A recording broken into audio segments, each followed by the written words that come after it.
2017 में, मार्च 2017 में जब हम लोगों ने शासन की बागडोर संभाली थी, हर एक विभाग में पद खाली पड़े हुए थे।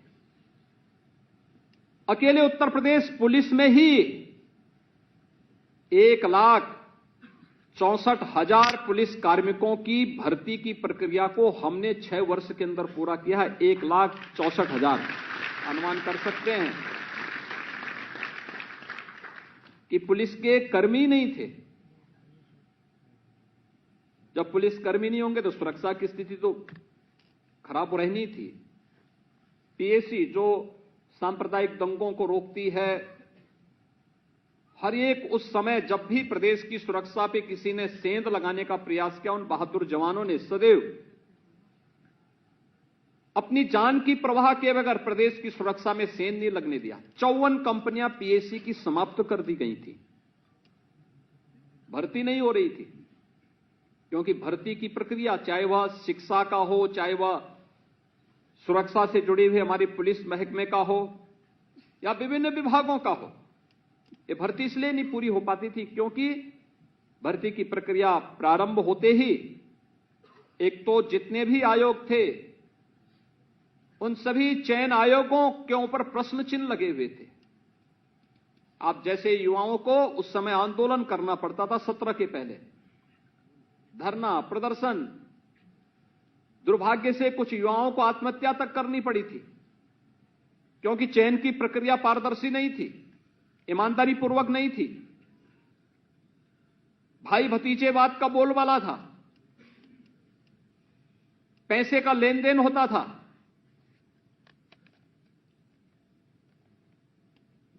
कुछ लोगों के घरों से सूची बन करके जाती थी।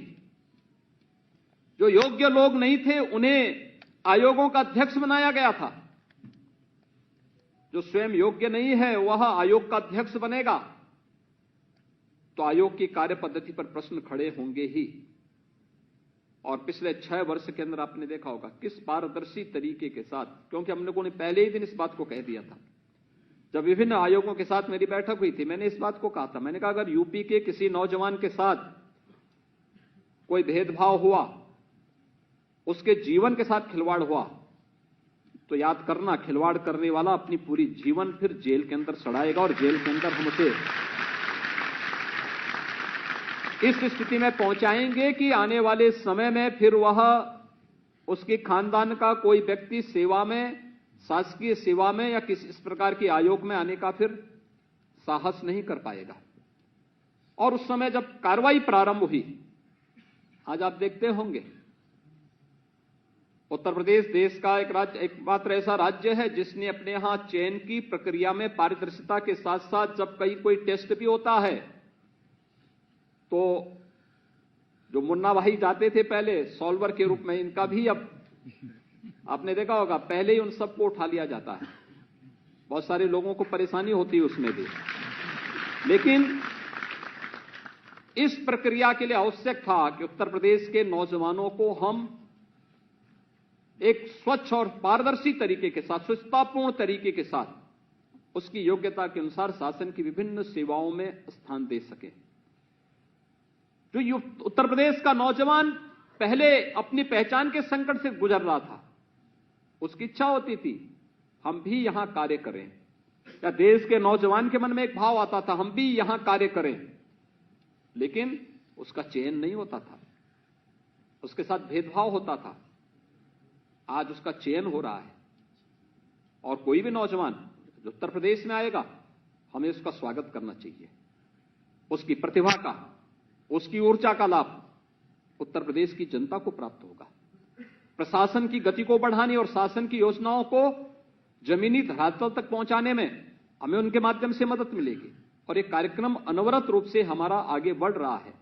ये लगातार इन कार्यक्रमों को आगे बढ़ाने में हमें एक और जहां मदद मिल रही है, वहीं उत्तर प्रदेश की छवि को भी इन 6 वर्षों के अंदर सुधार करके आज उत्तर प्रदेश का कोई नौजवान उत्तर प्रदेश के बाहर जाएगा, उत्तर प्रदेश के बारे में आज धारणा बहुत अच्छी बन चुकी है।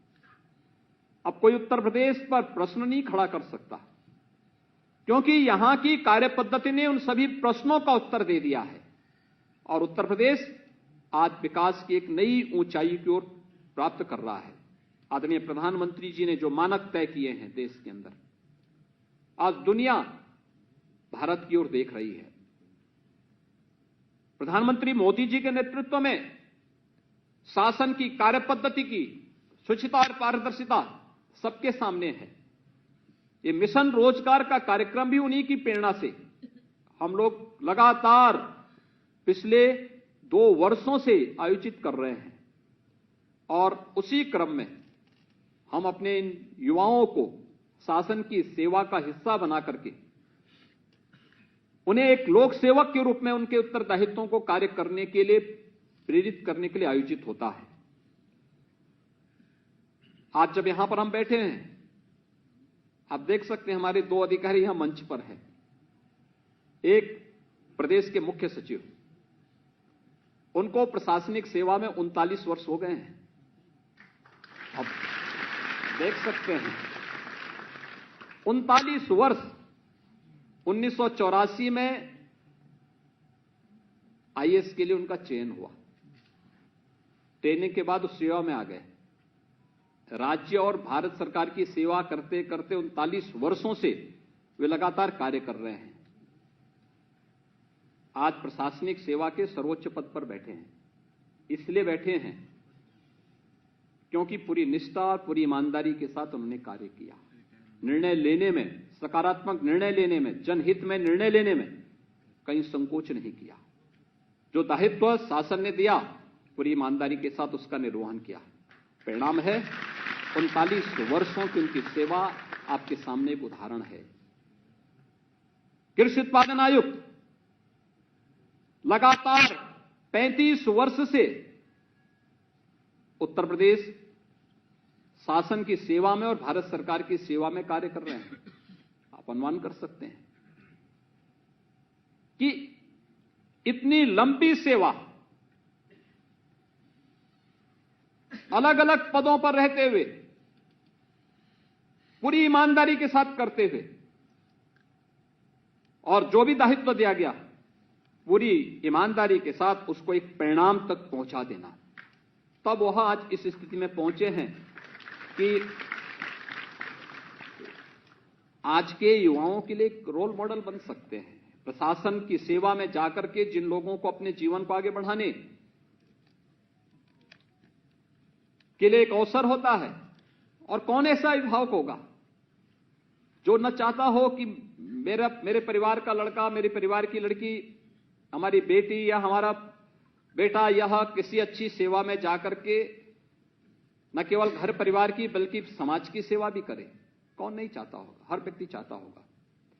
और उन स्थितियों में उनके लिए अधिकारी एक रोल मॉडल हैं जिनके सामने ये बताया जा सकता है कि हां, और यहां पर बैठे हमारे तमाम प्रशासनिक अधिकारी, किसी को 34 वर्ष हो गया, किसी को 33 वर्ष हो गया, किसी को 32 वर्ष से लगातार अपने फील्ड में कार्य करते हुए अच्छे कैरियर के साथ अलग अलग जिले में, जिला, उप जिला, वहां पर ज्वाइंट मजिस्ट्रेट के रूप में, फिर सीडीओ के रूप में, कुछ लोगों को नगर आयुक्त के रूप में या फिर उपाध्यक्ष विकास प्राधिकरणों के रूप में कार्य करते हुए, फिर मंडलायुक्त के रूप में कार्य करते हुए, जिलाधिकारी और मंडलायुक्त के रूप में कार्य करते हुए, प्रदेश और भारत सरकार के विभिन्न विभागों में कार्य करते हुए आज कोई प्रमुख सचिव है, कोई अपर मुख्य सचिव है, अलग अलग पदों पर कार्य कर रहे हैं। व्यक्ति तभी आगे बढ़ पाता है जब उसकी नियत साफ हो, कार्य करने का एक जज्बा हो, पूरी ईमानदारी को जीवन का हिस्सा बना करके जब वह आगे बढ़ना चाहता है तो फिर सफलता उसके साथ साथ साथ चलती है। और यही आपके सामने भी है।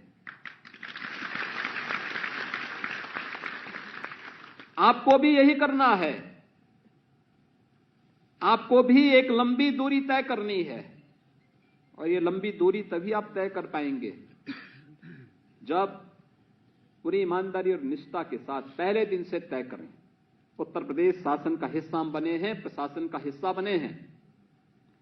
जहां मुझे नियुक्ति मिलेगी मैं वहां जाकर के ईमानदारी के साथ कार्य करूंगा या कार्य करूंगी। मुझे ट्रांसफर पोस्टिंग की कोई सिफारिश नहीं करानी। जहां मुझे शासन भेजेगा, आपकी कार्य पद्धति आपको किसी भी जगह पर सेवा करने का एक अवसर देगी।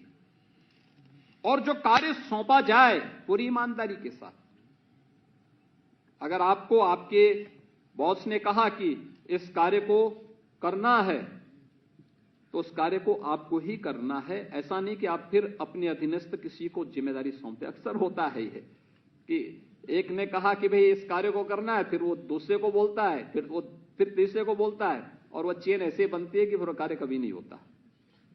जिसको सौंपा जाए वही उस कार्य के परिणाम को लेकर के जवाबदेही भी बने। कार्य की पद्धति में सफलता के लिए, परिणाम तक पहुंचाने के लिए उसको एक ऑनरशिप चाहिए। कोई व्यक्ति ऑन करे कि हां मैं इसकी जिम्मेदारी ले रहा हूं, मैं इसको पूरा करूंगा। आम जनमानस तक शासन की योजनाओं को पहुंचाना होगा। अलग अलग विभागों में आपको कार्य करने का अवसर प्राप्त होगा। इसमें खाद्य और रसद विभाग में ही पूर्ति निरीक्षक के रूप में 175 और विपणन निरीक्षक के रूप में 159 अभ्यर्थियों का चयन हुआ है। अब आप सोचिए कि खाद्य और रसद विभाग में कितना बड़ा कार्य है। 15 करोड़ लोगों तक राशन की सुविधा उपलब्ध करवाने के कार्य, और अब तो तकनीक का उपयोग हो गया है। जैसे आपकी चयन की प्रक्रिया में आपने देखा होगा, अब बहुत उसमें गुंजाइश नहीं बची है कि कोई व्यक्ति हेरफेर कर ले। गुंजाइश नहीं बची है। ऐसे ही यहां पर भी एक व्यवस्था की गई है कि घटतोली भी न हो। जिसका राशन कार्ड है वही राशन प्राप्त करे। कहीं भी राशन बीच से इधर उधर नहीं होने पाएगा। या प्रोक्योरमेंट की व्यवस्था को भी हम उसी तरीके से संपन्न कर पाएंगे। ये सभी चीजें बहुत अच्छे ढंग से आगे बढ़ रही हैं। और मैं मानता हूं कि जिन विभागों में वास्तव में रिफॉर्म देखना हो तो उनमें से एक विभाग है, और जिन लोगों का चयन हुआ है उनके लिए यहां पर कार्य करना अपने आप एक अनुभव होगा। क्योंकि आप भी ग्रामीण या शहरी पृष्ठभूमि से जुड़े हुए हैं, और अधिकतर लोग एक समय ये जरूर रहा है कि वो किसी न किसी प्रकार से फेयर प्राइस शॉप पर किसी न किसी प्रकार से उनकी निर्भरता रही है। कोई राशन खरीदने के लिए, कभी कोई जब तक उज्ज्वला योजना के कनेक्शन नहीं मिले थे, केरोसिन के लिए कोई किसी व्यक्ति को किसी अन्य पर निर्भरता रहती थी। लेकिन आज आप देखेंगे कि कार्य पद्धति में कितना परिवर्तन हुआ है। ये लगातार कार्य किया गया है। एक गरीब को शासन की योजना का लाभ मिले, उसके लिए एक रिफॉर्म आवश्यक थे, और आज उसका लाभ प्राप्त होता हुआ दिखाई दे रहा है। ऐसे ही नगर विकास विभाग में अधिशासी अधिकारी के रूप में 94 अधिकारी और 2 राजस्व निरीक्षक, यानी राजस्व निरीक्षक के रूप में 21 अभ्यर्थियों का चयन हुआ है। अधिशासी अधिकारी, नगरीय विकास, यह अर्थव्यवस्था को मजबूती प्रदान करता है, और तेजी के साथ उत्तर प्रदेश के अंदर यह कार्य हुआ है। नगरीय विकास वहीं होगा जहां पलायन नहीं होगा, और उत्तर प्रदेश के अंदर विकास की प्रक्रिया पटरी सही लाइन पर आगे बढ़ी है, तो आज परिणाम हम सबके सामने है। और ये चयन की प्रक्रिया, हमने नए नगर निकाय बनाए। पिछले 6 वर्ष के अंदर 200 से अधिक नगर निकाय बने हैं। उनमें अधिकारी नहीं थे। हमने कहीं एसडीएम को, कहीं पर किसी अन्य प्रकार से किसी को चार्ज देकर के इस कार्य को आगे बढ़ाया। 94 नए अधिकारी चयन हो रहे हैं, और राजस्व निरीक्षक के रूप में 21। नगरीय सेवा सबको चाहिए, लेकिन टैक्स लोग देना चाहते थे, कोई वसूली करने वाला नहीं। यद्यपि विभाग उस दिशा में टेक्नोलॉजी का उपयोग कर रहा है, लेकिन इन राजस्व निरीक्षकों की बड़ी आवश्यकता इसमें पड़ेगी। सहायक चकबंदी अधिकारी के रूप में 79 लोगों का चयन हुआ है। राजस्व विभाग एक बड़ी भूमिका का निर्वहन करता है एक सामान्य किसान के लिए। छोटी छोटी जोत को एकजुट करने का एक अभिनव प्रयास, और इसमें चकबंदी अधिकारी के रूप में बड़ी अच्छी सेवा वहां पर लोगों को दे सकते हैं। यहां पर भी इसकी आवश्यकता बहुत दिनों से महसूस की जा रही थी। उद्यान एवं खाद्य प्रसंस्करण विभाग में 70 सहायक उद्यान निरीक्षक का चयन भी हुआ है। उद्यान विभाग किसानों की आमदनी को कई गुना बढ़ाने में इनकी बड़ी भूमिका हो सकती है, बहुत बड़ी भूमिका हो सकती है। और उस पर यहां पर खाद्य प्रसंस्करण भी उसमें हुआ है। आबकारी निरीक्षक के रूप में 12 का चयन हुआ है। इसमें भी एक्साइज ने पिछले 6 वर्ष के अंदर अपनी आमदनी को कई गुना बढ़ाया है, लगभग 3 गुना से अधिक बढ़ाया है। अनुमान कर सकते हैं 12,000 का रेवेन्यू आज इनका बढ़ करके लगभग 45,000 करोड़ तक पहुंच रहा है। ये दिखता है कि कार्य जब हुआ यानी ये सब लीकेजेस था और उसको दूर करने में ये आबकारी निरीक्षक कार्य करेंगे। श्रम और सेवायोजन में श्रमिकों के लिए श्रम और परिवर्तन अधिकारी के रूप में 5 और चिकित्सा अधिकारी के रूप में 23 का चयन हुआ है। बहुत बड़ा कार्य हो सकता है श्रमिकों के लिए, रजिस्टर्ड श्रमिक। इस बार हम 18 अटल आवासीय विद्यालय उन रजिस्टर्ड श्रमिकों के बच्चों के लिए बना भी रहे हैं। इसी सत्र में प्रारंभ होने जा रहे हैं। आप सोचिए, श्रमिक खानाबदोश की जिंदगी जीवन यापन करता था, बच्चे नहीं पढ़ पाते थे। ये क्षति उस परिवार को तो थी ही, साथ साथ एक राष्ट्रीय क्षति थी। आज वे बच्चे भी पढ़ लेंगे क्योंकि उन बच्चों को ले जाकर के स्कूल में भर्ती करा करके उनकी आवासीय सुविधा और वहां पे सारी प्रकार हर प्रकार की सुविधा सरकार उपलब्ध करवाएगी। और पहले चरण में 18 अटल आवासीय विद्यालय हम लोग बना रहे हैं और फिर इसी तर्ज पर फिर बेसिक और माध्यमिक शिक्षा विभाग भी अलग अलग जनपदों में इस प्रकार के अच्छे विद्यालय बनाएगी, जिससे क्वालिटी ऑफ एजुकेशन की दिशा में उत्तर प्रदेश एक नई दिशा की ओर अग्रसर हो सके। यह कार्य यहां पर होने जा रहा है।